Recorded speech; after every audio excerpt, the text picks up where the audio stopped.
Hello, what's up? For today's video, magtagalog muna tayo mga idol para naman maintindihan ng iba.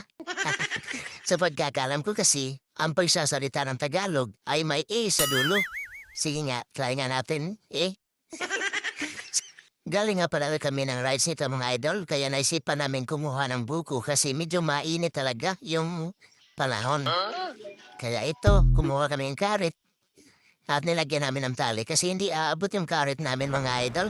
Pwede na. Kalain mo talaga marunong. Pero hindi naman, nagmamarunong lang. Tingnan mo naman mga idol, kung paano natin tinali yan. Yung hindi makakawala, yung parang ikaw ba?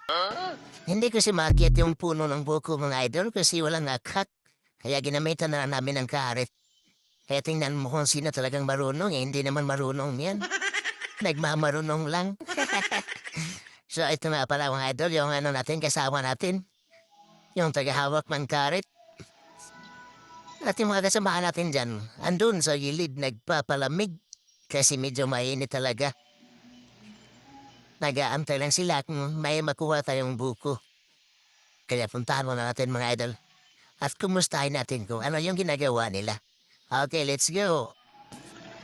Yung iba nga pala namin kasama ay nagluluto ng pananghalian. Kaya medyo busy din yung iba. At yung iba naman ay andito lang. Kakaway-kaway lang yung mga kasama natin mga idol. At ito rin yung mga kasama natin. At wala mga damit mga idol. Ang ganda ng mga katawan na ito. Shout out sa inyo mga idol. Ang gaganda nyo. Ang ganda niyong lalaki.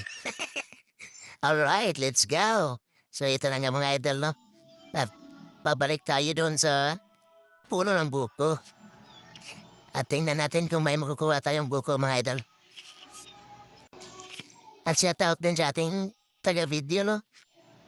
Shout out sa iyo dyan, paring Rowel. Salamat at ikaw ang nag-video sa atin na ito.